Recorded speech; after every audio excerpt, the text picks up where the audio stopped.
Magandang araw, araw ng linggo mga kapobre. Muli na naman ang inyong kapobre, bumubungad ng isang pagbati sa lahat ng aking minamahal, kapobre mga kababayan. Well kapobre, nais kong bigyan ng diin yung ilan natin na mga kabataan na kung saan ay aking napapansin na pupuna sa bawat kapaligiran, saan man dako sa ating lansangan, para bagang dili nila tinakahiya ang isang pagiging isang dalagang Pilipina na alam naman natin simula nang tayo ikangay nasilayan natin ang mundong ibabaw, ay alam naman natin, batid natin karamihan sa mga nakalipas na panahon na nung araw sasabihin lamang ng mga kabataan masyadong badoy. Subalit sa kabila ng sinasabi nila ay ikangay yan ang kaingatan, pagkakaingatan labis na pagmamahal sa ating sarili na sila'y aking nakikita sa bawat pampublikong mga sasakyan sa mga sinihan, sa mga simbahan, public market man o saan pa man. Kung magkaminsan doon sila nagyayakapan, naghahalikan, nagtutukaan at kung magkaminsan labis na nakakalungkot sa pangitain ng ating madlang people, ay para bang nawawala ng saysay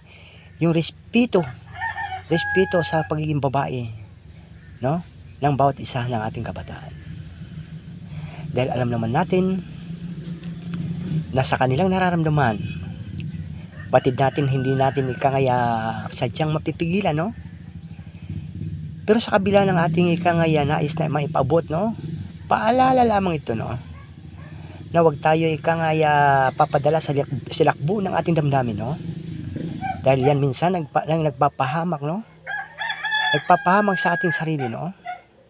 dahil alam naman natin kung magkaminsan yung bawat magkatipan ay nagkakalimutan sa kanilang sarili. Kaya dumarating ang punto nawawala na ng ikangaya magiging isang hindi na masisisi ang isang bagay kapag nandun na. So yun ang sinasabi natin kapag ang isang ikangaya mayuming babae, isang kagalang-galang, kapag ikangaya namantyahan, napakapangit na sa paningin ng nakakararami. Dahil alam naman natin napakahalaga sa isang banda na ang isang bulaklak ay hindi ito madapuan ng anumang klase ng insekto para ganun baga. Kaya sasabi natin, kayong mga kabataan higit natin ingatan ang iyong sarili kayong mga kadalagahan na lumayo kayo sa tukso, iwasan ninyo. Dahil alam nyo naman, kung magkaminsan marami sa ating mga kababayan, mga kapobre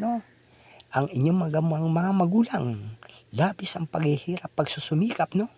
para lang maabot ninyo ang inyong pangarap sa kabila ng pangarap na rin ng inyong mga magulang Ngayon, dahil nga sa kaluwagan ay sila ay nasusunod nila ang kanilang layaw kaya naway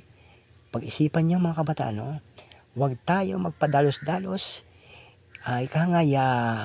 iwasan natin ang tukso mas higit na mas mainam yung ating mga kabataang mga mag-aaral. Pag-aaral ang pinaka-importante sa lahat dahil walang ibang pinakalamang ang edukasyon. Ang edukasyon ang number 1 na kayamanan at ang isang bagay na ay namantsahan at wala nang may pagmamalaki, kawawa ka nga at hindi mo may pagtatagumpay ang iyong nilalayon, yung pinapangarap kapag dumating na sa buhay mo ang ganyan.